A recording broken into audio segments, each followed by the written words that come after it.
Por supuesto, tal cual lo anunciábamos, ya se encuentra con nosotros la vicegobernadora de la provincia de Entre Ríos, María Laura Estrata, a quien obviamente agradecemos su presencia aquí en Telediario. Vicegobernadora, ¿cómo le va? Buen mediodía. Bienvenida. Buen mediodía para cada una de ustedes y para cada uno y cada una de los televidentes. Perfecto. Bueno, comenzamos con algunas preguntas entonces. Sí, por supuesto. Decíamos al inicio que entraron en vigencia el lunes nuevas medidas. ¿Cuáles fueron los indicadores que desde la provincia y sobre todo de los diferentes ministerios que se involucran en la gestión de la pandemia tuvieron en cuenta para poder primero analizar, pero luego para disponer precisamente de las mismas? Nosotros venimos monitoreando desde el gobierno provincial permanentemente la evolución de la pandemia en la Argentina y particularmente en nuestra provincia. Había indicadores que llamaban la atención por sobre todo el alto grado de contagiosidad que viene teniendo el virus, la cantidad de casos y también algo que nos parece importante resaltar es la ocupación de camas de terapia, ¿no? En todas las regiones sanitarias de la provincia, pero particularmente sobre 6 localidades. No son 6 localidades, en realidad son 9 localidades porque a Paraná le tomamos también el área metropolitana.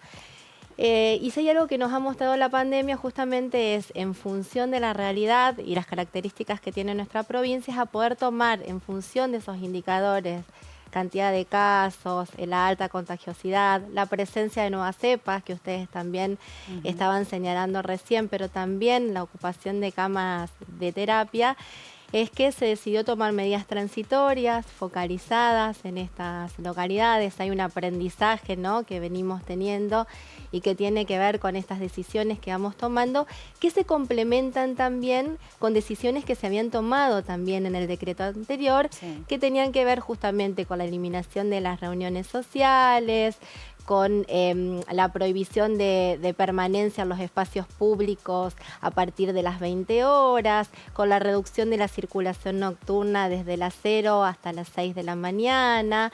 Y bueno, y en función de todas estas decisiones que se van tomando en relación a los informes, al monitoreo y a la responsabilidad que tenemos desde la política de privilegiar la salud, de sostener el sistema sanitario, de que no haya ningún entrerriano o entrerriana que quede sin atender, es que se fueron tomando estas decisiones que, vuelvo a repetir, ¿no?, son focalizadas y son transitorias. María Laura, uno tiene una sensación de que, como toda gestión de gobierno, se lucha en principio por mantener la salud pública de la ciudadanía como factor primordial, como factor fundamental y por supuesto siempre tener en cuenta y no afectar la economía, el trabajo, digamos, de distintos sectores de esa economía. Ahora, cuando se reúnen en los gabinetes, cuando escuchan, por ejemplo, a la gente del COES, ¿cuál es la preocupación fundamental que la gente de salud expresa, digamos? ¿La gente de salud pide mayor severidad? ¿Está conforme con lo que de alguna manera se consensúa para el final? Hay algo que también me parece importante rescatar en el marco del diálogo que sostenemos desde el gobierno, esto que ha señalado, ¿no?, de que cuando uno está en la gestión tiene que priorizar la vida, tiene que priorizar la salud, tiene que priorizar la atención. Y no solamente estamos hablando de infraestructura, porque nosotros también en este tiempo avanzamos con el plan de vacunación, dotamos en algunos efectores de mayores unidades de terapia intensiva, pero también tenemos que pensar en el recurso humano, ¿no? Hay un recurso humano que también está agotado, que también está agobiado, por eso nosotros necesitamos bajar la circulación para poder bajar el nivel de contagios y por lo tanto también para poder bajar la ocupación de camas de terapia. Y en relación a esto, obviamente, el COE hace recomendaciones y se hace una evaluación, porque no solamente tenemos que tener en cuenta en el marco de esta pandemia la dimensión sanitaria, también tenemos que tener en cuenta la dimensión social, la dimensión económica, y por eso también quiero dar la tranquilidad a los entrerrianos y a las entrerrianas que siempre actuamos con muchísima responsabilidad, ¿no? Siempre escuchamos a los expertos, entendemos cuál es el plano de dónde estamos parados, entendemos el cansancio social que hay y también seguimos apelando a una responsabilidad que es individual y que obviamente impacta a lo colectivo, ¿no? Nosotros necesitamos que los aforos se cumplan, trabajamos en articulación con los municipios, es decir, que el decreto se haga carne en la sociedad, no solamente necesita de la presencia del Estado controlando, sino también pidiéndole una corresponsabilidad a la ciudadanía para el uso de tapabocas, para que si encuentra que hay un restaurante que no está cumpliendo, que lo pueda expresar. Necesitamos como una responsabilidad compartida que entendemos que obviamente quienes tenemos responsabilidad tomamos las decisiones, pero como sociedad tenemos que ir a entender que la solidaridad, que la empatía también salva vidas y nos ayuda a evitar los contagios. Y en este impacto en lo colectivo a partir de las últimas medidas que se adoptaron, ¿le llamó la atención cómo tomó, por ejemplo, las movilizaciones del último día domingo en relación a la vuelta a las clases virtuales, fundamentalmente en algunas localidades? Hay algo que yo también quiero dejar en claro, las clases están volviendo el lunes próximo.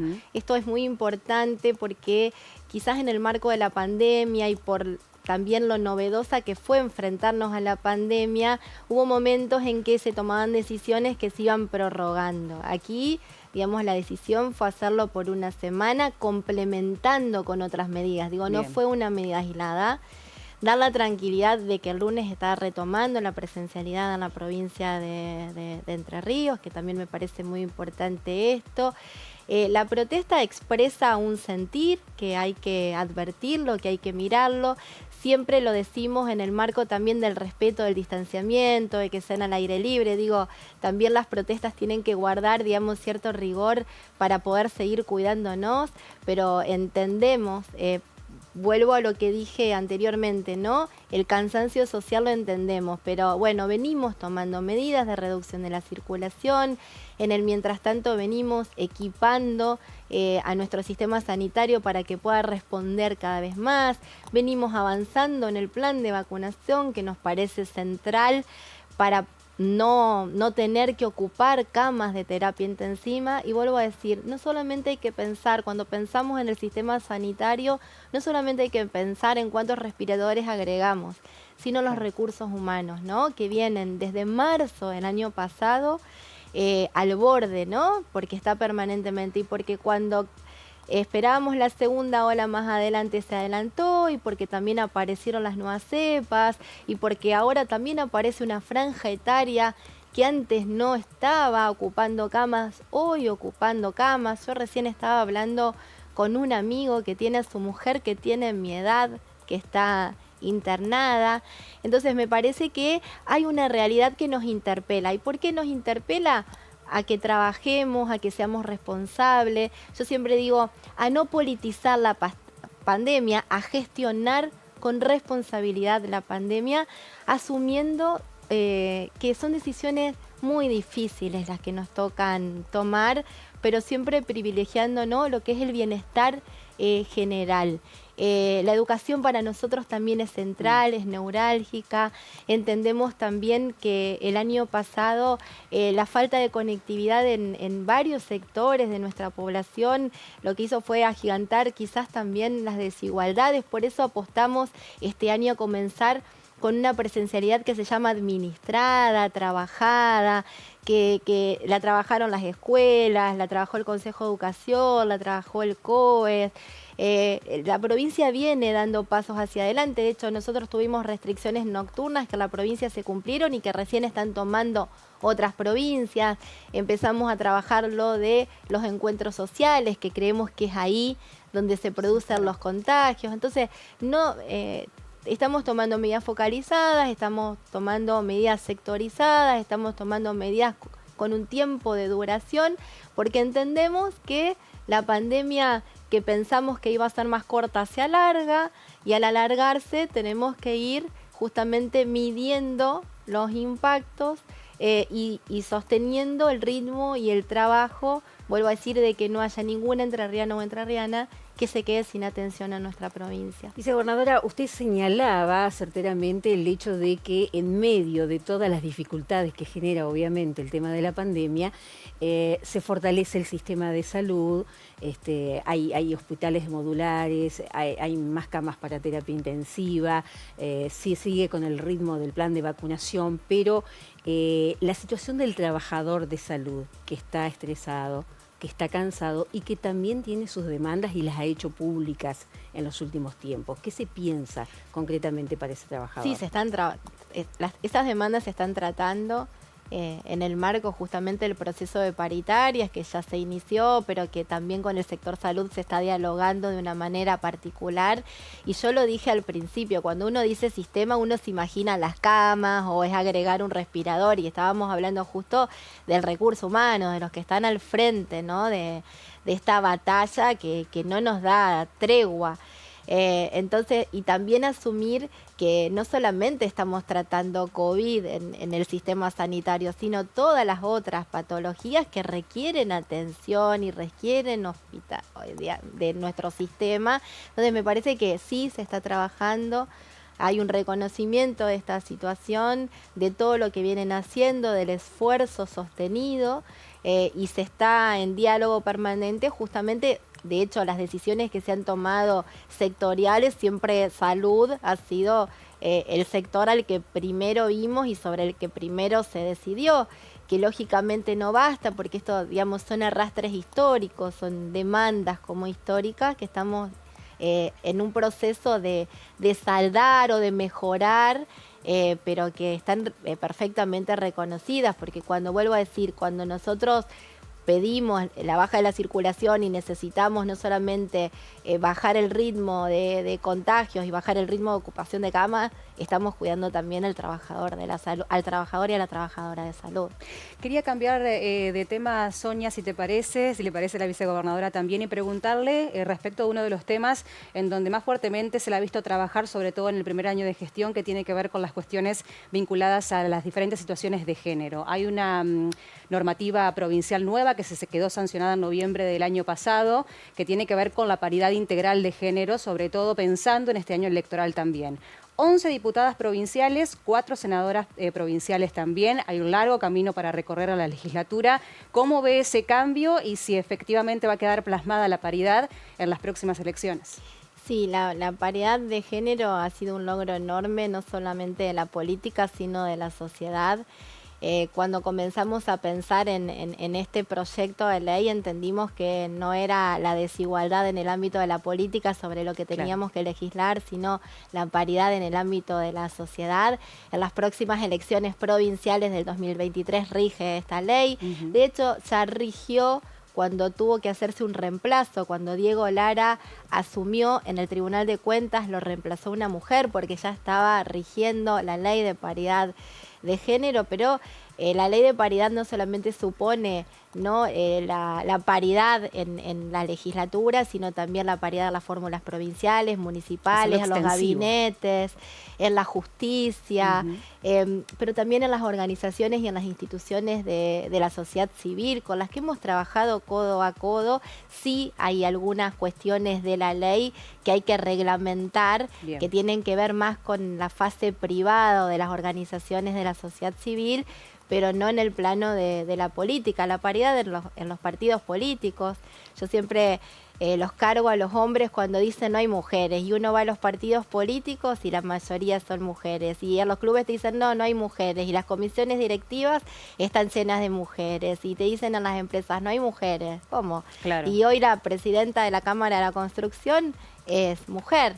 Entonces, bueno, este es un largo camino que me parece que tiene que ver con igualar. Yo cuando defendí el proyecto decía, es establecer un piso desde donde caminar en igualdad. Y ahora estamos trabajando también en el marco de la red multipartidaria y multisectorial, porque también fue muy importante y significativo el ámbito en el que dimos el debate. No lo dimos a la legislatura, lo dimos de cara a la sociedad.